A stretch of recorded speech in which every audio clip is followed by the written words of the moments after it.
Hey, everybody. Dr. Sunshine here.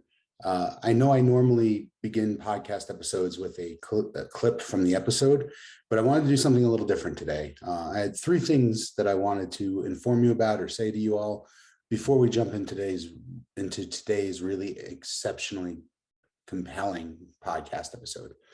So, thing number one is thank you so much. Thank you for watching on YouTube. Thank you for listening on Apple and on Spotify and Google.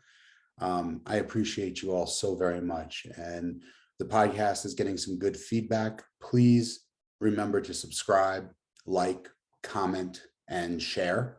Obviously, if you have any comments, things you want to hear me discuss more, guests you'd like me to have on, please let me know and I'll do my best to accommodate all of those. But thank you so much for your involvement, both in the podcast and in the Facebook communities. I really appreciate it. Number two, keep your eyes open this week. We will be launching a new Facebook community, which will be called Leadership Skills for Survivors, and it will be focused primarily on the soft skills of leadership.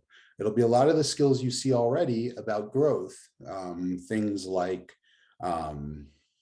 growth versus fixed mindset, things like vulnerability and courage, and how those things apply in a leadership capacity. I will be working from the research in this area, from my education and experiences in my years as a military officer and as a fitness staff manager. And I will be talking to other leaders in the field and having them on the podcast as well. I think the podcast will probably sound very similar because most people who evolve into exceptionally good leaders have overcome some battles in their life to get there. So we'll be talking to those leaders, hearing their stories and learning what they have to teach us. Third, I wanted to let you all know to hang in on this podcast episode for a moment after we finish. Typically we wrap up and I say, thanks everybody for listening and keep growing till you're thriving. And then the music hits and we're done. What you don't see is that behind the scenes, I usually hang on the line a minute with my guest and chat with them a little bit, thank them for coming on. And most of my guests are people I know, so we have a little bit of chit chat before we get off the line together. In this episode, I talked to my friend Noble Gibbons, who runs a business called the EQ Gangster, which is involved with all things emotional intelligence for entrepreneurs. He's got a wonderful website, eqgangster.com, and hosts a podcast by the same name, EQ Gangster, so go check him out. But we have a little silence after we finish the podcast, and then we're chit-chatting a bit, and it turned into an unexpectedly emotional interaction. And it was really a lovely and touching interaction with a good friend. And so he and I decided together to leave that in for all of you to see and to hear and to comment. So please stay tuned to the podcast, even when there's a moment or so of dead air at the end, and listen on through because I'm going to let it run and then we'll end it after that. Please, again, be sure to subscribe, to like, to share, and by all means, send me comments. Let me know what you think. Thank you so much, everybody. Keep growing till you're thriving. Here's our next episode with my friend Noble Gibbons, the EQ Gangster.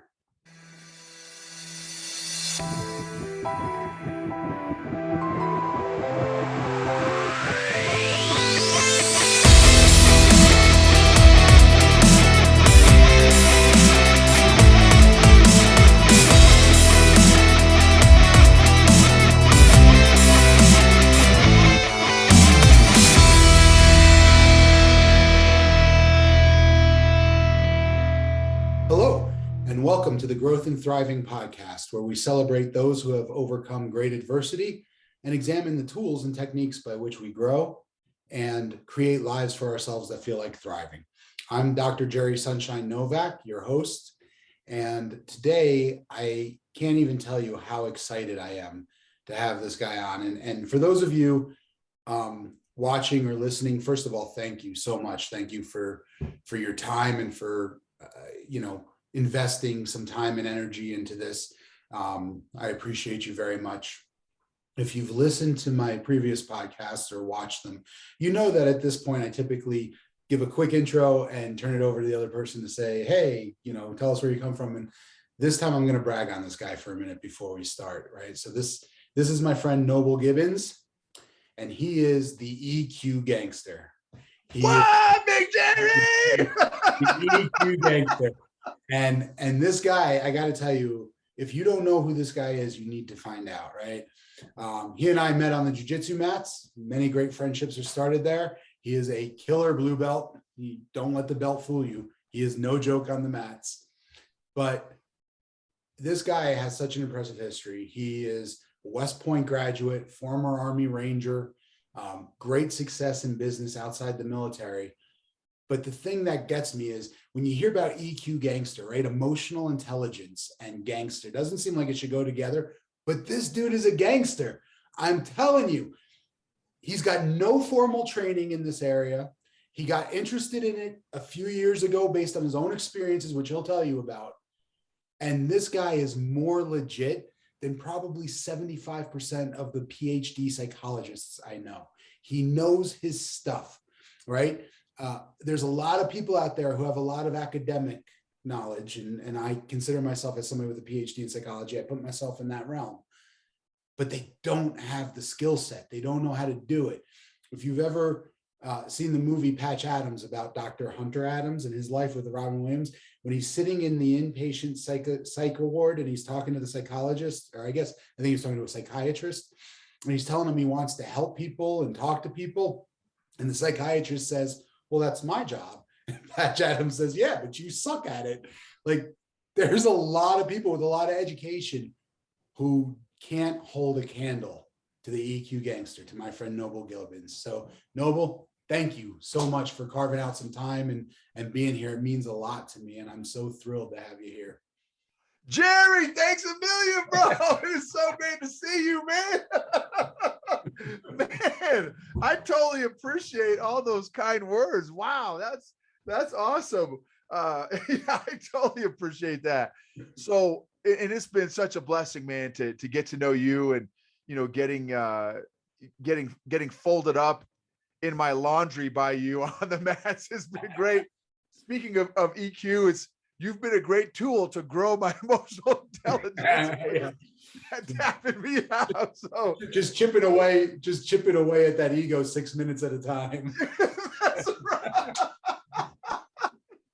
That's exactly right. That's right. So yeah, thank you. Totally appreciate that. And it's been, again, a blessing to connect with you, and just so excited about all your endeavors that you're doing, and kind of kind of some new chapters that you're pursuing and embarking on.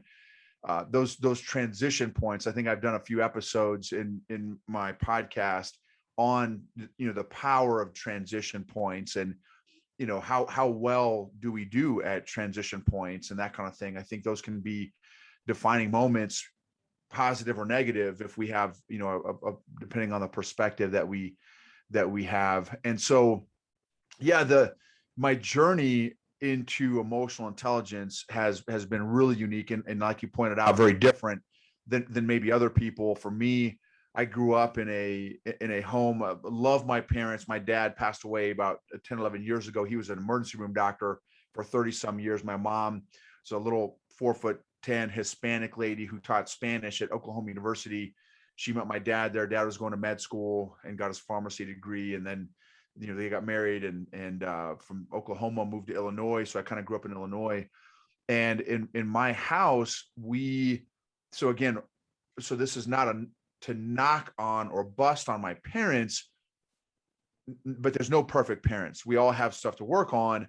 One of the areas that they just did not know anything about was emotions and feelings and emotional intelligence, emotional health. Our generation's parents, feelings and emotions was not a thing. It seems like, anyway, in my anecdotal, little research on my own perspective here.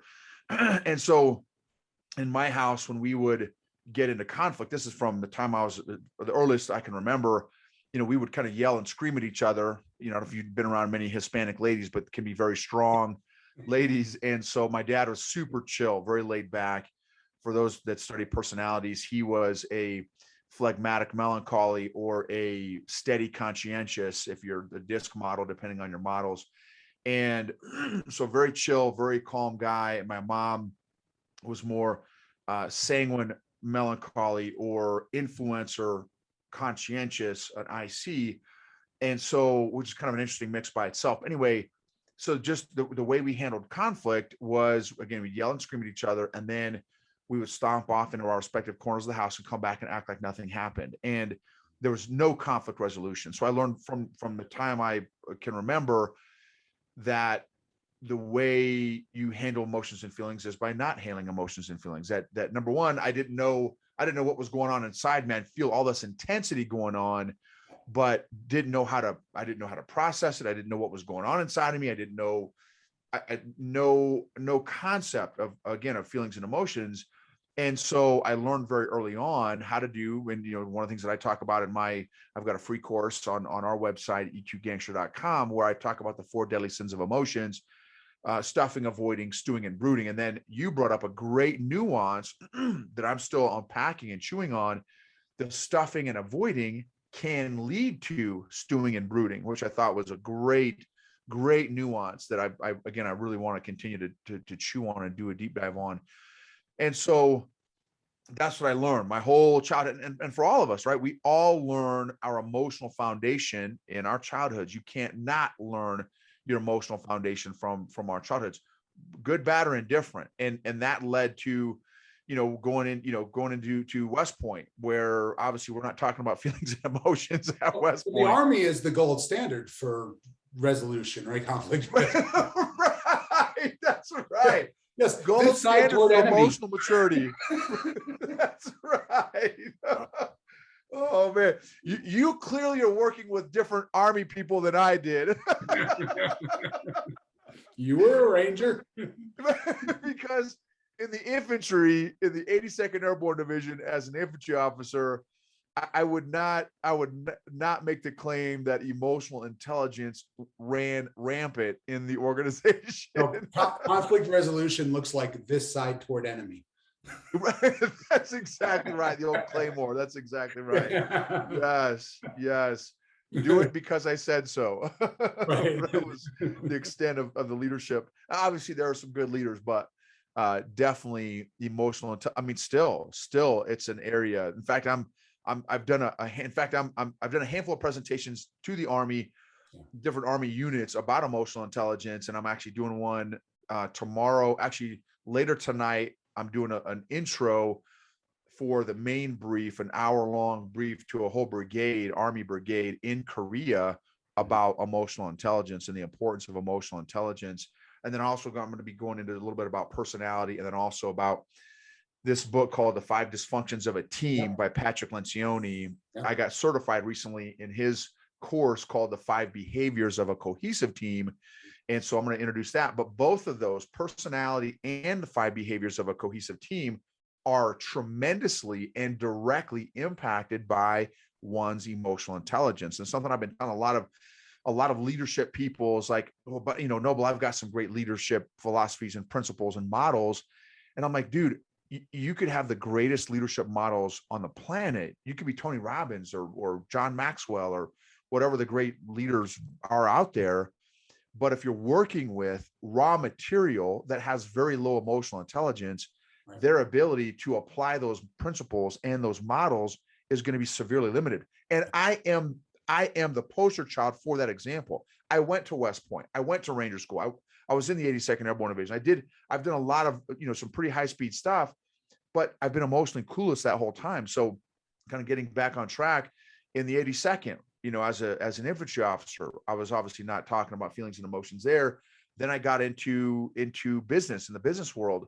And, ironically, it's kind of a funny story, but not funny story, but, got involved in this network marketing business and, replaced my wife's income at 27, replaced my income at 30. So financially independent at 30 years old, making a strong 6-figure income, and was able to leave the job world and just kind of focus on business. Well, ironically, what happened was, this is a whole nother story that maybe we'll get into, maybe not. I went into a deep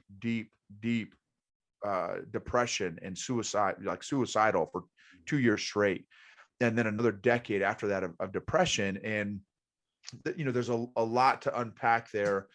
And anyway, so boom, went through all that whole season of my life while still trying to run a business.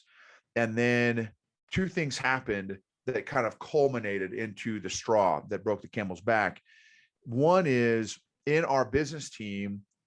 Now, since then, we have been a part of 10 different startup businesses throughout that journey. But in my network marketing business, where we had made a strong 6-figure income for a number of years, and we did.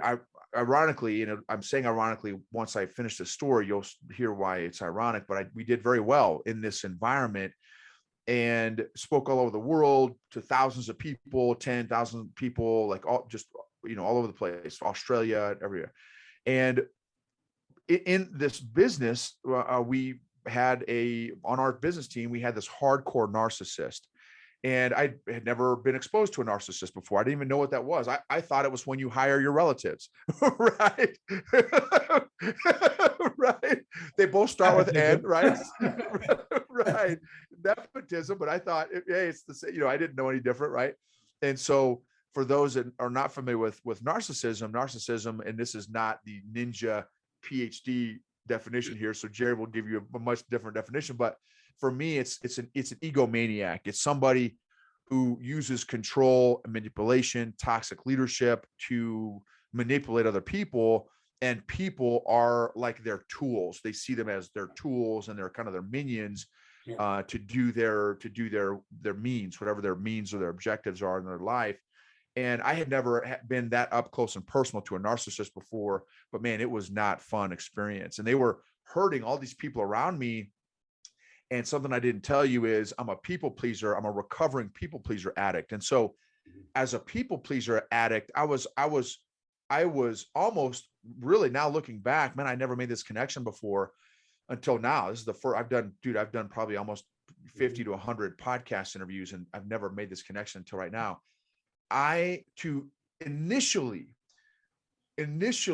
when I started getting reports from all these people around me that, hey, this guy like noble, like this guy is really being a rear end and all these different experiences. And I'm like, honestly, what I was probably doing to that first group, that first wave of people that started telling me all these stories about this guy, I was probably gaslighting them, not even knowing what gaslighting was. I was, oh no, he's just a type A personality. He's just, he's just really strong leader. The enabler, huh? What's that? The enabler. 100%. I was one of his enablers. Again, not even realizing I was doing that I was playing that role.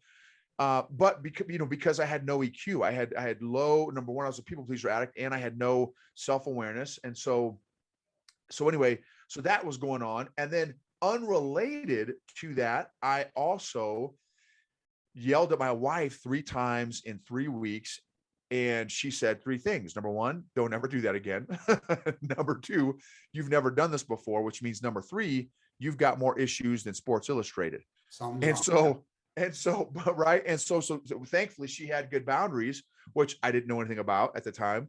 And so we went to counseling, and our counselor introduced me to 2 revolutionary new concepts called feelings and emotions. And so I'm like, Doc, what in the world? I'm like, is this like Harry Potter sorcery voodoo stuff? Like, what are you talking about, man? Yeah. And he's like, bro, like, you need to start down this path and this journey. Mm-hmm. And so 2 years down this very intentional emotional growth journey, all these different areas of my life started to change, like literally, like, right, and tangible, not warm fuzzy singing kumbaya, bathing in essential oils and Skittle farts, like tangible changes. Like my faith started to change, my marriage was changing, my parenting was changing, our finances were changing. I was no longer self-sabotaging myself. I no longer suffered with an extreme bout of imposter syndrome. My depression, suicide stuff, all that stuff started to I was getting triggered way less. I was getting emotionally hijacked way less. And when I did get triggered, I would only go to like a 4 or 5 instead of a 10, to straight Hulk mode. And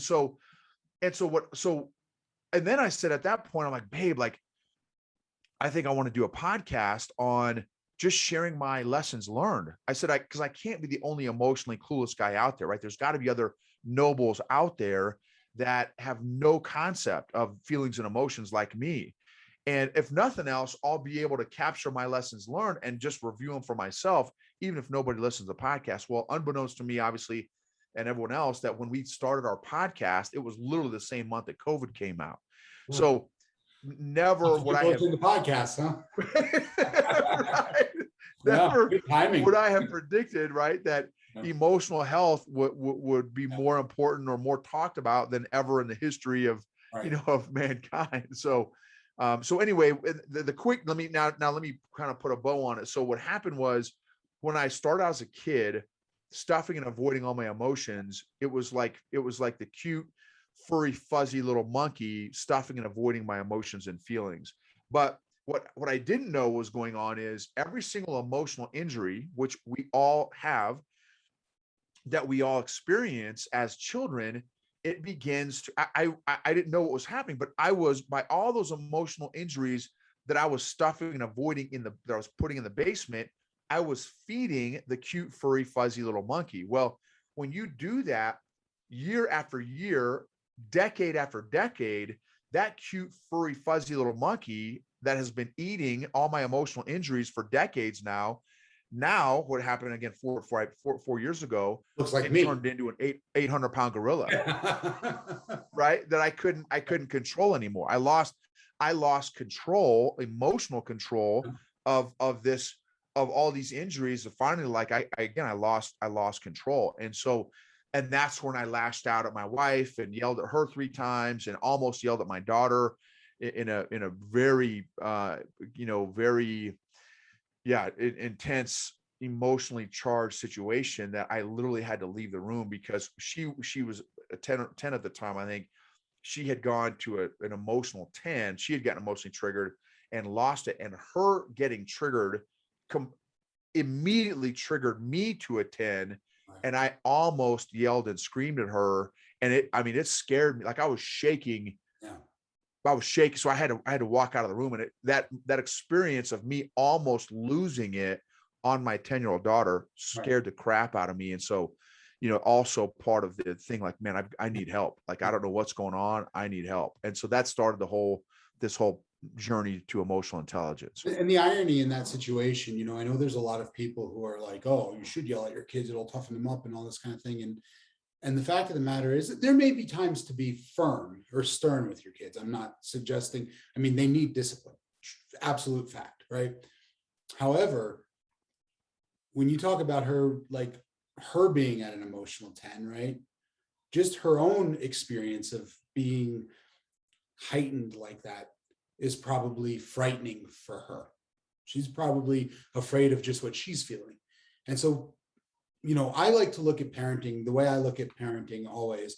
And this is partially informed by some of my education and research and such, but also just by experience. And is I parent best, and I don't always do this well, but I try. I parent best when I'm looking at my kids in any difficult situation and asking myself, what do they need? And how can I provide it? Right. And so, because like when I lose my shit and yell and scream, it's because I'm angry. It's not because I'm trying to do what they need. Right. And so when I can shift the focus and say, what do they need? And when a kid is heightened like that and they're afraid of what they're feeling, what they probably need most is a parental sense of calm. Like, hey, I've got this under control. Yes, this is a difficult situation, or yes, you did something wrong and there's consequences and we need to deal with that, but we can deal with it calmly, right? And that provides a sense of security for them. So I think you're right on the money. Is like, yes, the fact that you're about to scream at a 10-year-old who's probably already afraid, right, of what's going on inside of her is a sign of things spiraling, out of control. Right. Yeah. Well, and and again, this is all pre self-awareness, but if somebody else's emotions cause my emotions to elevate, at an extreme level like that without me even knowing it, Right. that is not a good sign. No, That's a red flag, big time. you're giving And that person so a lot of power. that's exactly right. That's exactly right. And Yeah, so a lot of power. I want to, and this is something, again, not to wear out jujitsu, but to use a jujitsu analogy, something I tell the white belts, and I have to tell a lot of white belts this, especially kind of when they roll with me, because the pressure game, you again using jujitsu is a whole different type of game that many people don't play, and it elicits what I've noticed a very different response than say a choke or an armbar or a leg lock. It adds a whole nother level of emotion that the other submission Yeah. routes don't create. Yeah. And I tell a lot of white belts, like, look, man, you've got to stay calm. I know I'm a big guy. I know this feels very uncomfortable, but you got to just check in with yourself. Like, let's all stop right now. Let's stop, catch your breath, get your breathing back on track. Let's slow everything down, right? Because the worst thing is when I see, right, and I used to do this when I was kind of a white belt too. If I would get an aggressive white belt, obviously I would match their aggression. Yeah, right. Well, it spirals very quickly Right. downhill. Turns into Now, Godzilla versus Mothra, just stomping over Japan. Yeah. right. That's right. That's exactly right. Yeah. Right. So, so for me, when someone gets emotionally charged with me in a role, my rule number one, you could ask my daughter, I tell her all the time, what's rule number one? Stay calm. Yep. Because as long as you can stay calm, Yeah. you can think more clearly. Physiologically, you've got more courses of action you can do. But I tell those white belts, look, man, as soon as you start to go into spaz mode, right? But white belt spaz mode, you go into fight, flight, or freeze mode. Your brain goes to 3 different options rather than the whole, 100 or 1,000 different options you could do. You're only going to 3 options, and those 3 options may not be your best route given our role right now. So staying calm is such a powerful thing. But again, even if you have this self-awareness that, oh yeah, I'm aware that I'm freaking out, if you don't have the self-management to be able to manage those emotions, you're just going to be aware that you're freaking out, but you won't be able to manage that emotional intensity. So I'll PhD nerd out on you a little bit here. So please, I love it. So the most recent sort of research and science says there are 5 responses, not 3. It was 3 for a while, and recently they've added 2. But I would argue it doesn't matter because all 5 of those responses come from the same place. And the same place is, one of the purposes of training in any sort of combat. So whether that's martial arts training, whether it's Muay Thai or whether it's Taekwondo or whether it's Brazilian Jiu-Jitsu or Sambo or Roman Greco wrestling, or whether it's Green Berets running training operations down at Fort Carson, part of the purpose of that is to manage the sympathetic nervous system. Right. And the sympathetic nervous system. So if you go back to like 8th grade biology or whatever, right, you have sympathetic nervous system and parasympathetic nervous system. Sympathetic nervous system is the survival mechanism. It's the heart rate up, blood pressure up, breathing rapid, adrenaline flowing, right? And it gives you some benefits, right? It gives you some benefits. The sympathetic nervous system, for example, your body starts pumping out endorphins right away. Well, why? Because if you happen to get injured, you won't really feel it with endorphins in your system. And so you can continue to either fight or run, right? And you can survive. If your sympathetic nervous system will start to produce blood coagulants, just in case you get shot or ripped open or something, it'd be better if you clot quickly, right? This is also part of the reason, by the way, why people have stress-induced heart attacks and stress-induced aneurysms. Is because of the blood coagulants in their system. If they're not being actually cut open, they don't need them and they end up with blood clots.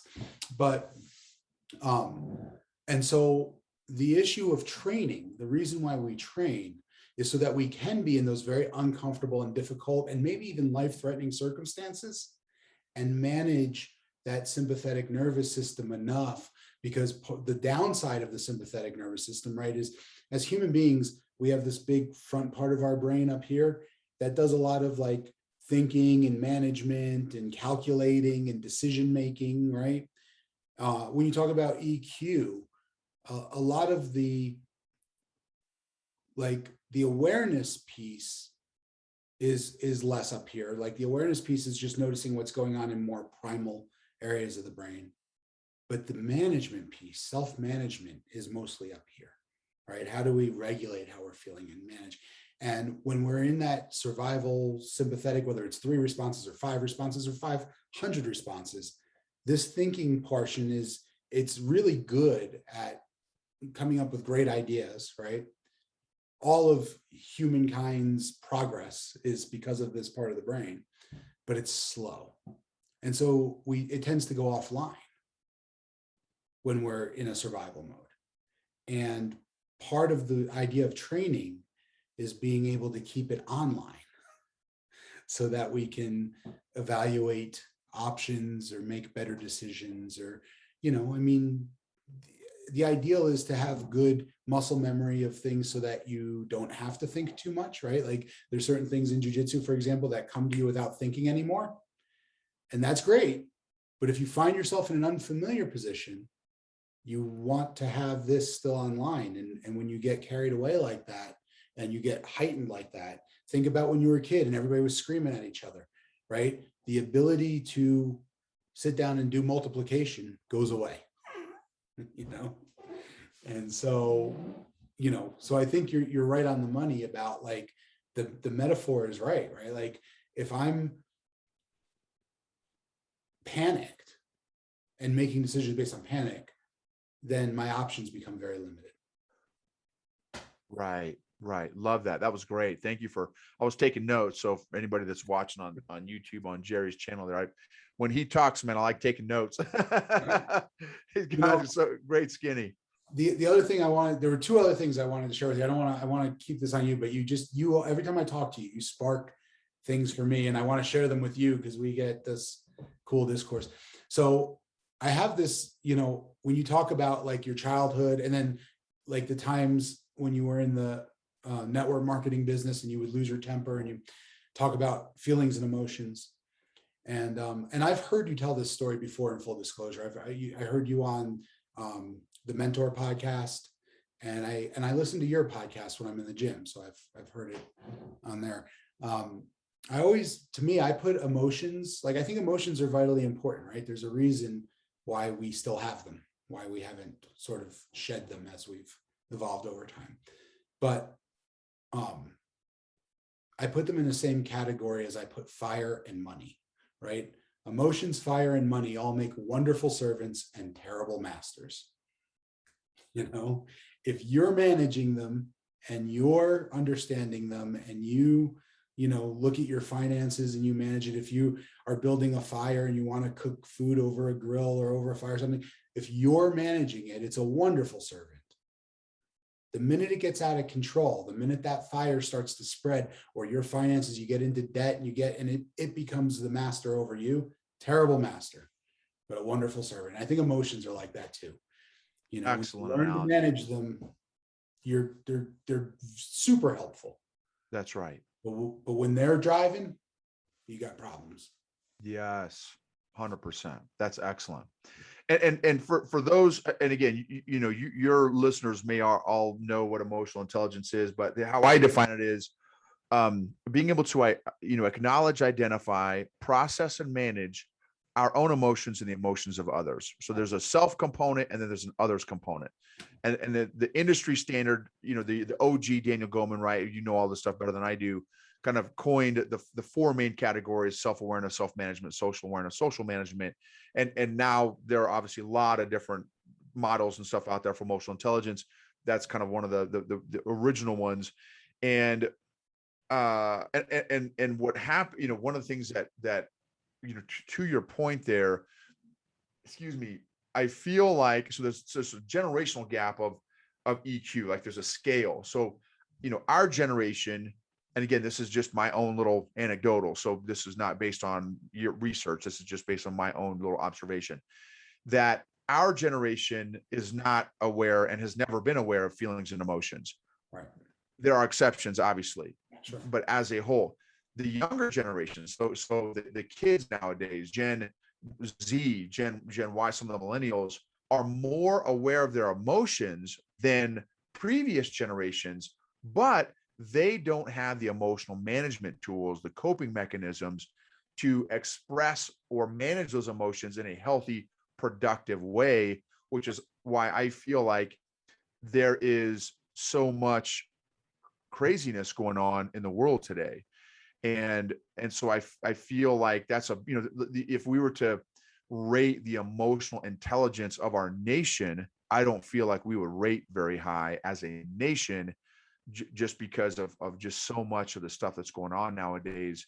And so one of the things that one of my goals is to help people become healthier emotionally, not to be controlled by our emotions. Just like you pointed out, the goal is not, again, to become warm, fuzzy kumbaya. That's not the goal of emotional intelligence.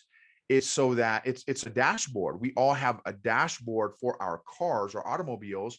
Emotions are a dashboard for our lives, but none of us know how to read our dashboard of our emotions, the spreadsheet, the balance sheet, the balance statement of our emotions, or P&L for business people, profit and loss statements, right? We don't know how to read that stuff. We've never been trained on how to read the data of emotions, but it's just data. They're not good or bad. It's just data. Right. But again, most people have not been trained on how to read their spreadsheets, their dashboard, to make better and more effective decisions personally and professionally. Yeah. Yeah. And I would argue, when you talk about like, oh, it doesn't have to be all touchy feely, it's sort of funny, I guess. I don't like that adjective. I'm looking for a better word, but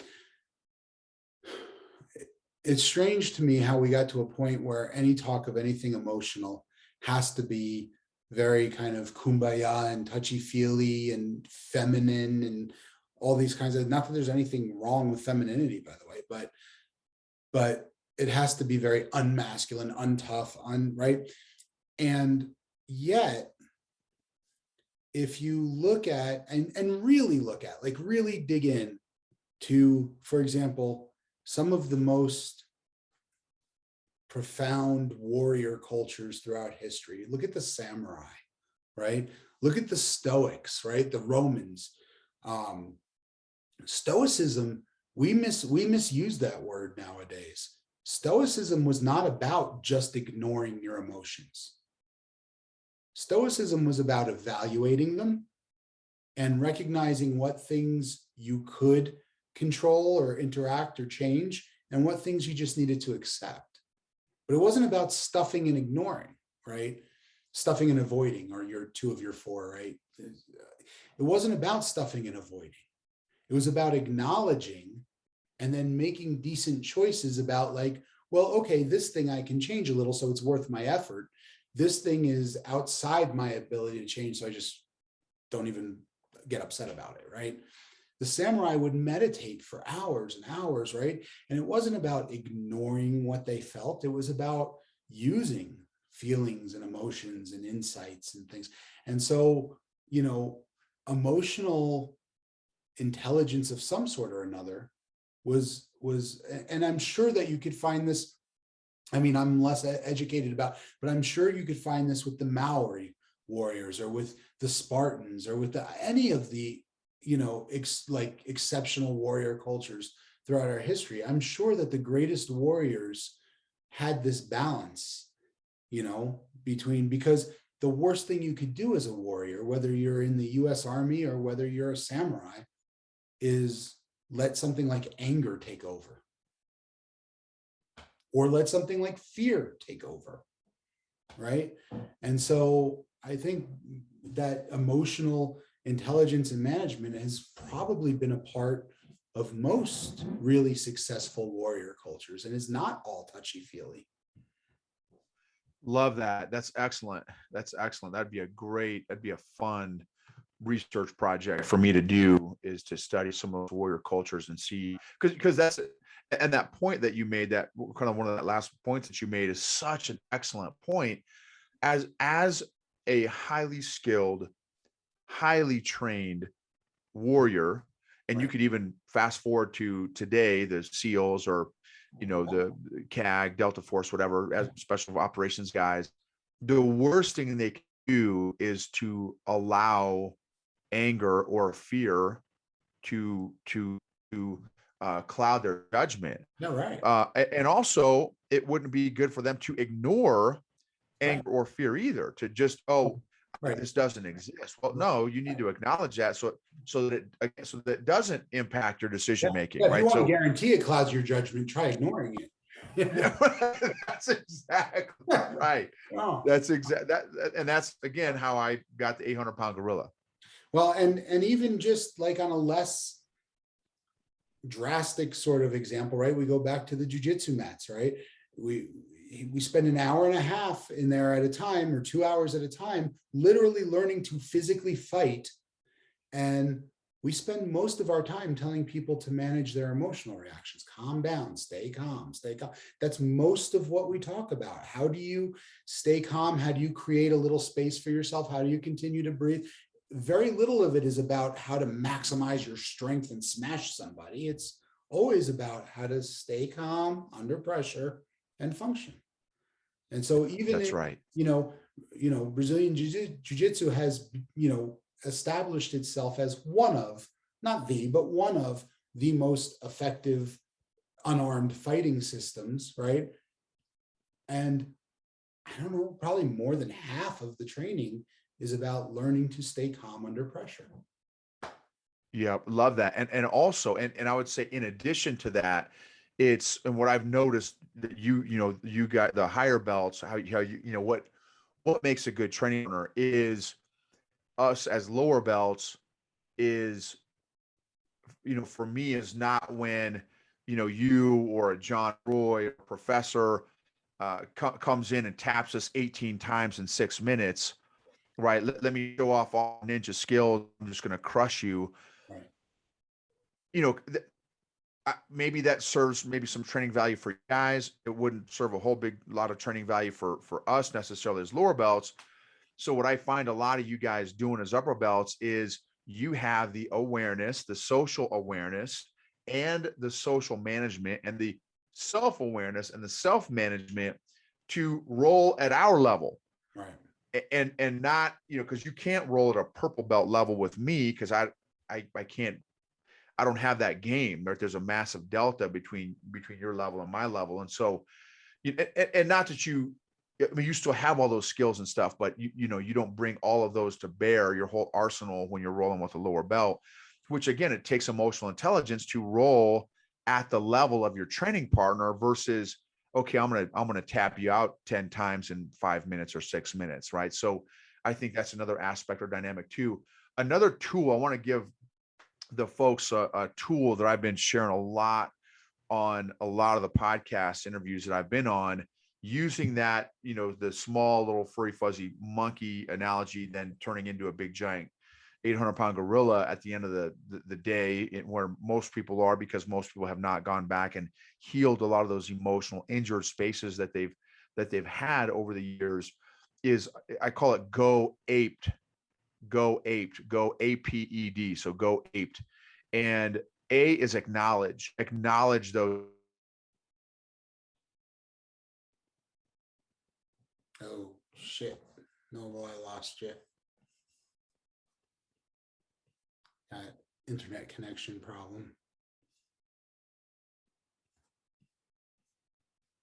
Well, I guess I'm going to do some editing. Oh, damn it.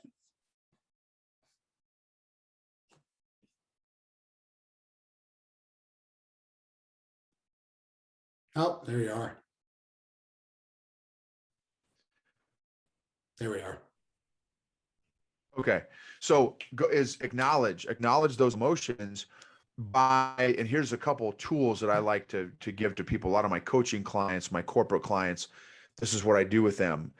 I'll have them go to Google, type in emotion wheel, print out the emotion wheel, put a copy of that on your refrigerator, put a copy of that at your desk, at your office, at your home office, and use that in the A of go aped is acknowledge, use that emotion wheel. Because for me, part of, again, also growing your emotional intelligence is growing your emotional vocabulary.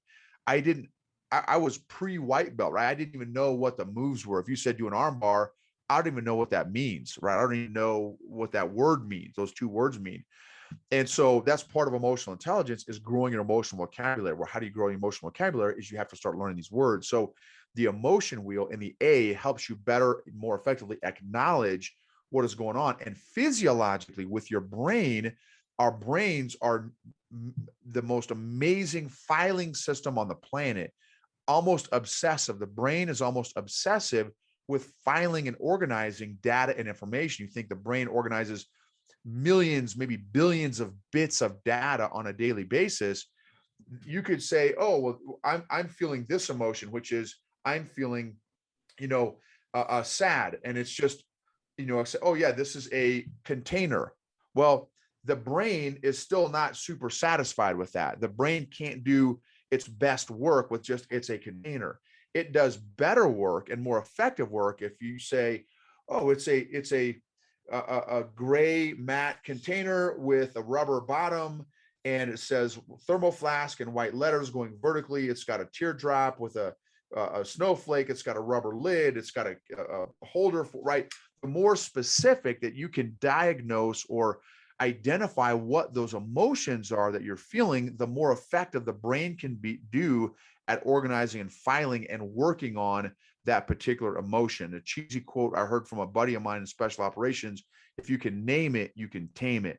So the more effective you can be at naming specifically that emotion, not just, and you'll see in the emotion wheel, there's actually 3 rings to this emotion wheel. If you just stay in that center circle, which is happy, sad, angry, something else, I don't know, there's a few other emotions. It's that's just saying, hey, I'm feeling the container. I'm feeling this container. The more you can work your way on the outside of that circle, you can get more specific, and the brain loves that. Okay, that's so that the emotional wheel. The second thing I have folks do with the A in acknowledgement is to download an app called Mood Meter. Mood Meter, and it's 99 cents on the App Store. I don't know whose it is. It's not mine, but whoever it is, I use it myself personally. I use it for my coaching clients. It's a great way to begin increasing your self-awareness. And it's almost like a version of the emotion wheel, but in an app. Yeah. And then it also asks you not just what are you feeling, but why are you feeling it? So you've got like a little 140 characters, like a little tweet that you can do for why you're feeling that. And it also charts. It starts charting, okay, when are you feeling this? And when are you feeling that? And that kind of, it's amazing tools. That's the acknowledge piece.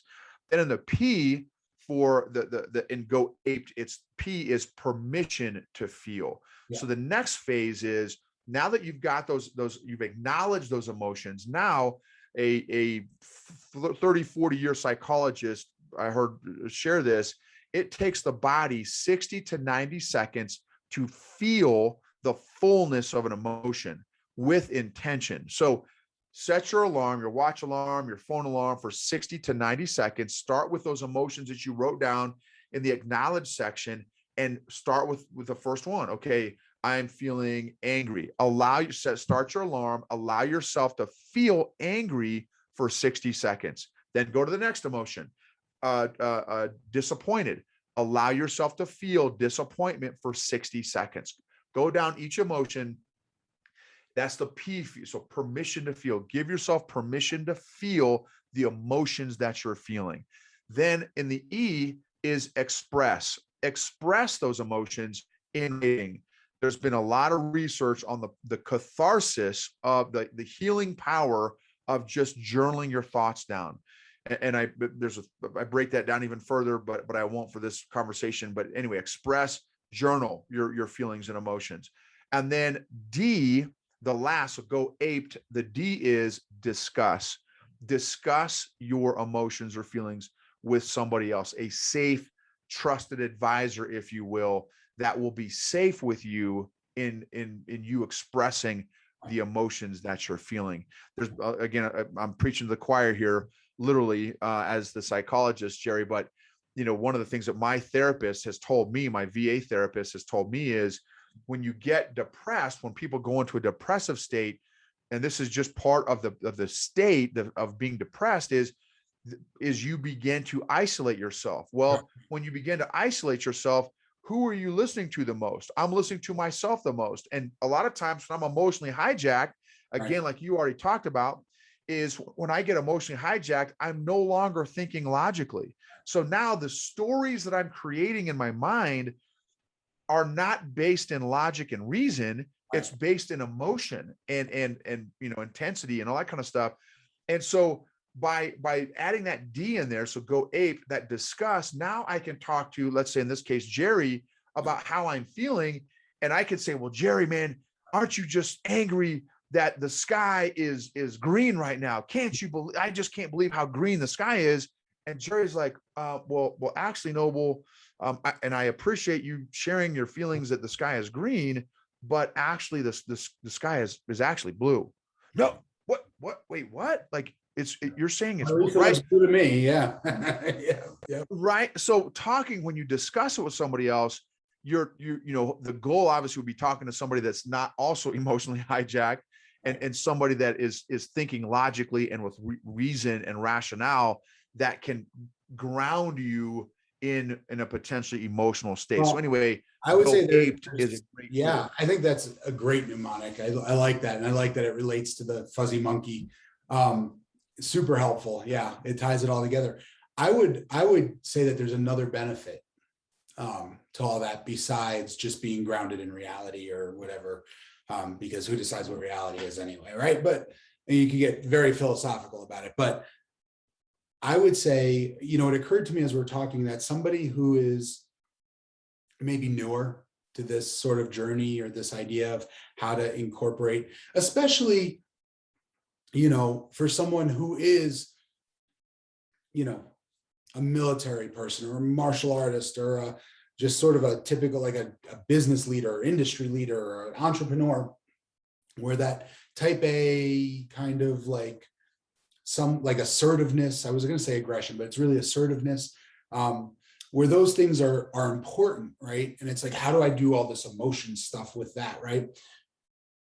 It may sound like in a lot of our conversation that the ultimate goal is to quiet down those emotions, quiet them down, right? We said that on jiu-jitsu, we're always talking about calm down, stay calm, right? And we talked about, if you can name it, you can tame it, right? Is calming it down.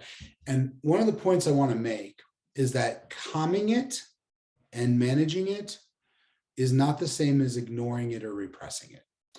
And first of all, ignoring or repressing is almost a guarantee that it escalates, that it increases in volume, right? But I'll give you by way of an example. If Noble, if you do something and I get very upset with you, and I express that anger and disappointment or whatever it is through volume and through posture and by yelling and by swearing, and by most of the time, what's going to happen is you're going to get kind of defensive, and I'm not going to feel validated for what I'm feeling. In fact, if anything, I'm going to feel invalidated. Like I have no right to be yelling. I have no right to feel this way. It's probably what happened to you as a kid at home, right? Like you end up feeling unheard, right? The louder you yell, the less people listen. However, if you can recognize, and I could come to you, and I do this with my 8-year-old, right? My 11-year-old. If I can say, I'm feeling very angry and frustrated with you because it seems to me like you betrayed my trust. I told you you could go out and do X, Y, or Z. And instead of doing that, you did this. And I felt like I put trust in you and you betrayed that trust. And now I feel, very angry and upset about that. The likelihood of my being validated for how I feel goes through the roof. Not everyone every time is going to validate you, but the likelihood of somebody reasonable saying, you know what, I can hear what you're saying and I can understand why you feel that way, right? And maybe there's an explanation why I deviated from what I said I would do or why things change. And maybe I can explain that to you, but I can definitely understand how it would look that way. And so I recognize the emotion, and instead of expressing it through volume and intensity, I express it through vocabulary. It gives you the opportunity to hear it without defensiveness. And I'm way more likely to have that experience validated. And so this is not all about shutting down and pushing aside. This is about how to manage it in a way that gets you to a more effective outcome. Love that. Absolutely. Great clarification. 100%. That's an excellent point. Excellent point. Yeah. So the other thing I wanted to see if you were interested, I could circle way back when you were talking about narcissism. I have a little like a little mathematical equation in my head for how to build a narcissist. And it's not, I mean, this is not the research, it's not something I learned in school, it's just my own thing, but I think it works. And so, and it simplifies it, right? It sort of, in my eyes anyway, it simplifies, maybe not for everybody, but I think about the equation. The equation is you have a narcissistic injury multiplied by a lack of empathy to an exponent of perceived threat. And so what that means is, like, when you talk about narcissists being very full of themselves and egotistical, and so usually that's compensating for a lack of self-image. Right? It's usually when they were kids somewhere back in the day, they had what we call the narcissistic injury, where they were belittled, humiliated, usually by somebody they trust and love, like a parent. And they learned to compensate for it by bragging and being boastful and being full of themselves, right? Now, that by itself is annoying. But in order to really be a narcissist, you have to then add or multiply in a lack of empathy. The lack of empathy is what allows the narcissist to use other people as their pawns and move them around, because they don't give a shit how the other people feel. And so there's a lack of empathy. Now, the degree to which those behaviors manifest themselves increases exponentially based on perceived threat. So if I have this narcissistic injury where I really feel insecure about myself and I don't like who I am, and I feel like I'm not lovable and I'm not knowable and people don't like me, and I compensate for that by bragging or whatever, and I perceive that something might expose my limitations, my weaknesses, then my need to amp up and manipulate other people increases. And that's where that's the sort of the formula, in my experience. Again, that's not research based or anything, but in my experience, that's how you build a narcissist. that is so money. Totally dig that. That's awesome. It's more stuff I've got to chew on. I think that there's definitely some application to my particular scenario with this individual. And I think the other reason I like it is it allows me to not lose empathy for the narcissist. Very easy to just hate the fucking narcissist. And by the way, I'm not suggesting anyone should ever allow a narcissist or anyone else to mistreat them. You should have boundaries. Don't allow people to mistreat you. But it helps me, especially as a psychologist or as a helping professional, it helps me to recognize that these awful antisocial types of behaviors come from a place of wound, of injury, helps me be the person I want to be more, Right, for sure. Yeah. No, that's great. That's also an excellent nuance there, because my initial response to that experience was definitely not to apply empathy. Right. And to me, like, empathy doesn't have to mean like, okay, I have empathy for you, you can treat me any way you want.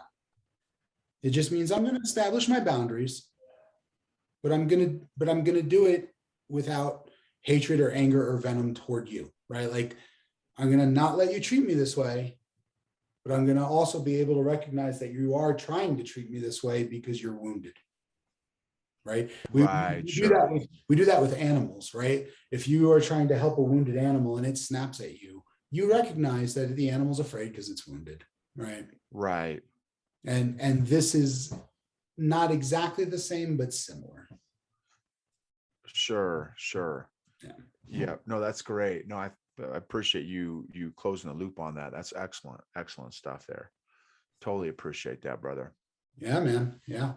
So Noble, you Army Ranger, 81st Airborne. Go 80, yeah, 82nd. Yep. Or Yep. 82nd, I'm sorry, I said 81st. God, 82nd Airborne. And Yep. yeah, jumping out of planes and eating bugs in the swamp, and because that's what Rangers do, right? You go to down Air Force Base and eat bugs. That's right. That's right. That's right. And wound Yeah, up it's been the Gangster. that's right. That's right. Yeah, and and for any of your crew that wants to that would like to check out some of our stuff. In fact, if you're new to this space, emotional intelligence, I would recommend, again, another way that I recommend folks to grow their emotional vocabulary is listen to our podcast, EQ Gangster. And obviously you don't have to do our podcast on EQ. There's probably lots of other ones out there. Ours is, I'm not coming from an academic perspective, so it's not, it's easy to consume. In fact, there's a lot of books on EQ out there that are very academic and not easy to consume. If you're, starting out like I was a few years ago, they're very academic, very heady, very meaty. And I'm working on a book right now to hopefully fill some of that space of the non-academic, non-heady, non-meaty stuff, but still in this space about emotional intelligence.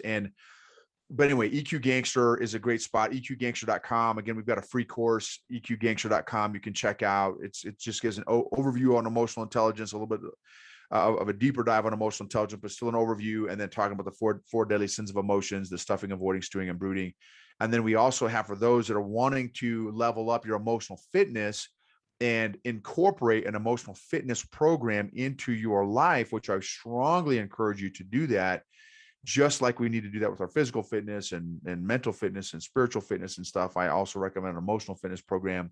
We are also, we've got a membership called the EQ Mafia that you can go to eqgangster.com/mafia and get on the waiting list to get more details and information about that as well. So that's so you can follow us on social media, Instagram, Facebook as well, and YouTube, our YouTube channel, same thing, EQ Gangster. Jerry, totally appreciate all that you're doing with your Facebook groups and just the approach that you bring, with your PhD. You're super relatable for me. And I tremendously appreciate that, because something that I've seen in the past that sometimes happens in academia is you can do two things. You can impact somebody or you can impress somebody. You can impress somebody with all your accolades and high-speed whiz-bang academia stuff, or you can impact somebody with your values and being real and relatable.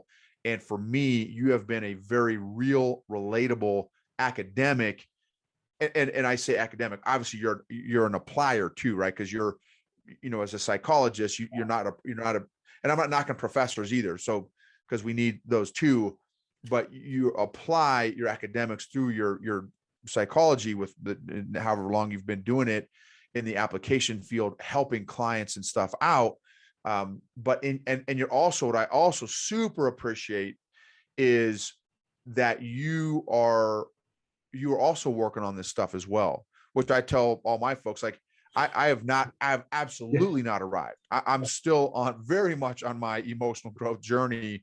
So I appreciate that about you as well, Jerry. And thank you for the content that you're putting out and the Facebook groups that you put together for folks. And I'm excited to continue to learn from you.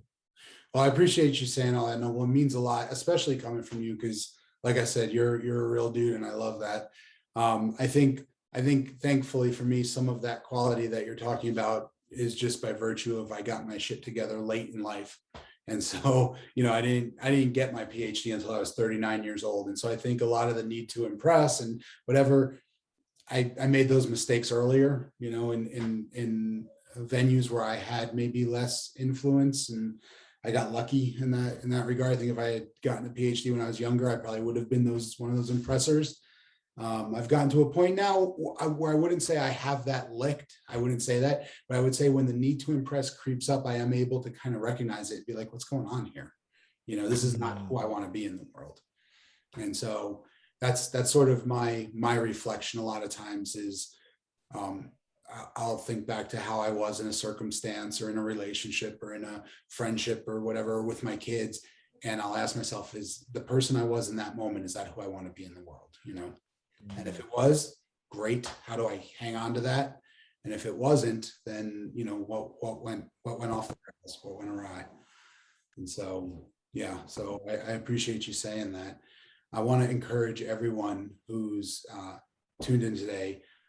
What you got today was a taste of Noble Gibbons. This guy is, and what you see, like, there's no acting. This guy walks into every room, you meet him for lunch, you meet him on the jiu-jitsu mats. He walks into every room with this enthusiasm and this. And one of the things I can say about Noble is, even when he's struggling, right? Even when I've seen you in times when maybe you were dealing with a little bit of depression or not doing your best, you seem to feed so much on what you can do for others that as soon as you connect with somebody, at least for the moment, it just becomes all energy again, right? The air may leave once you separate and you may go back into a funk or whatever, but for those moments when you connect with somebody, man, it's obvious that what you do now is what you were meant to do. There's no question. Wow. It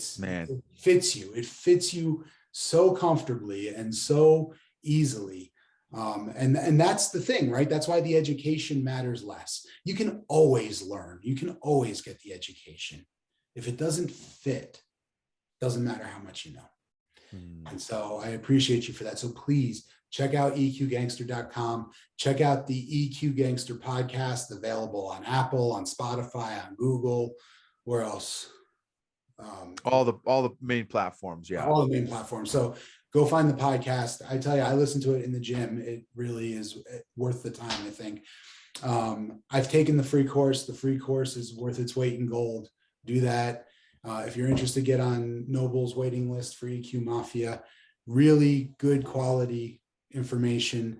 I have zero doubt in my mind that anytime you invest in learning from Noble is going to improve your life, your business, your relationships. So please do that.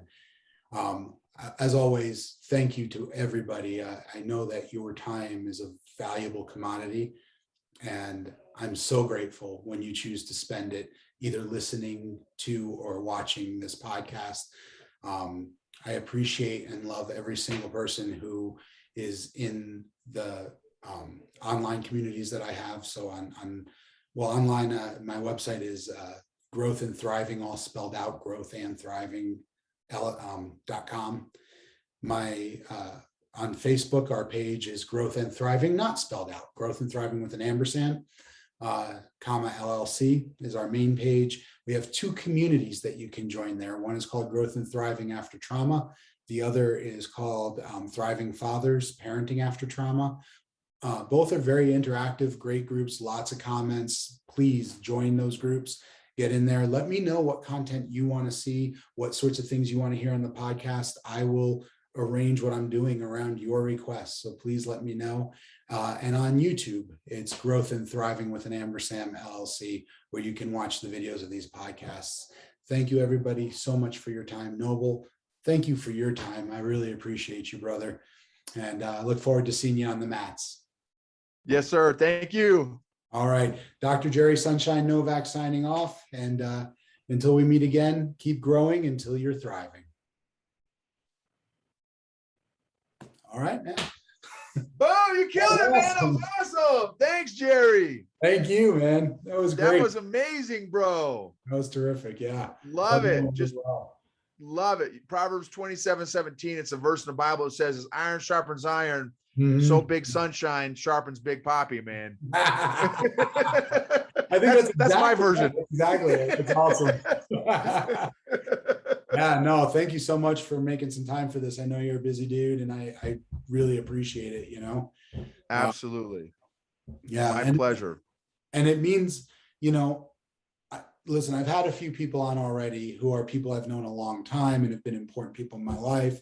And it's meant a lot for me to have them on. If you go back and listen, certainly episodes 4, 5, and 6. So the 3 right before this one. were people who I've known a while and mean a lot to me. This particular interview with you means a lot to me because, honest to God, Noble, if it wasn't for you, I'm 98% certain I wouldn't be doing this right now.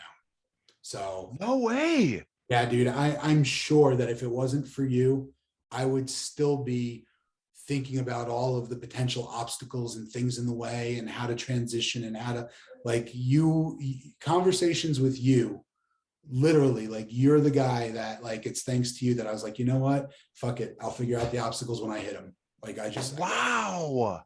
Yeah. Dude, Jerry, that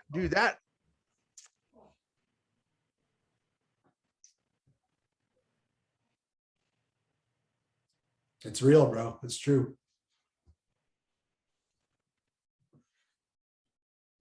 dude, that means a lot, bro.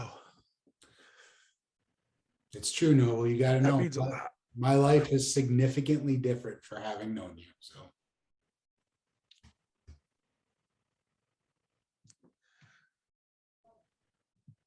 Dude, thank you, Jerry. That means a lot, bro. And to know that, I mean, I'm gonna have to really spend some time thinking about this because dude, you hit a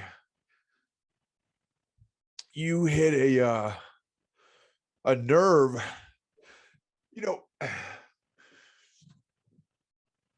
for you to say that I had a little piece in bringing your gifts and talents to the world to make, I mean, how many people are you blessing it with your content and the gifts that you have inside of you, for you to tell me that I had a little piece in bringing your gifts to the world, dude, I would say wow, it's more. that is, I wouldn't call it a little piece. I would say it's a lot more than a little piece. bro, Yeah.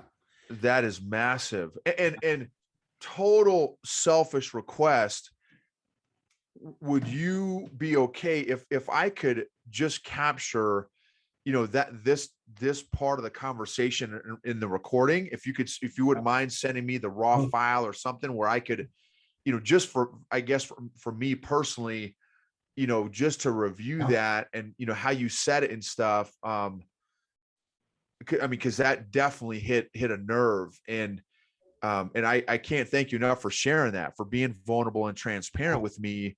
That means, dude, that's like,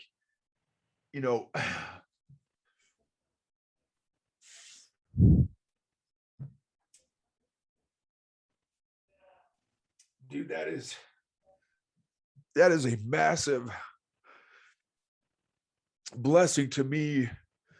Yeah, it's massive, dude. Because the gifts that you bring are you reach, you can reach people that I can't reach, right? And that's the blessing of, And vice your versa. jits game is Yeah. different than my jits game, and Yeah.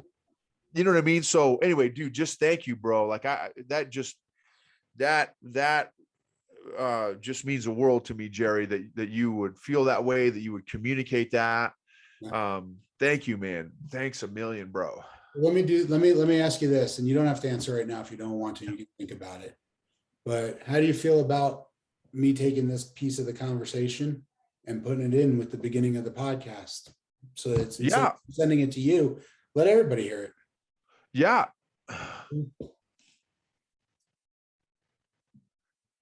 Dude, if you go onto my podcasts, if on YouTube or whatever, my very first episode is what I call a teaser episode. It's just me talking about what the podcast is going to be.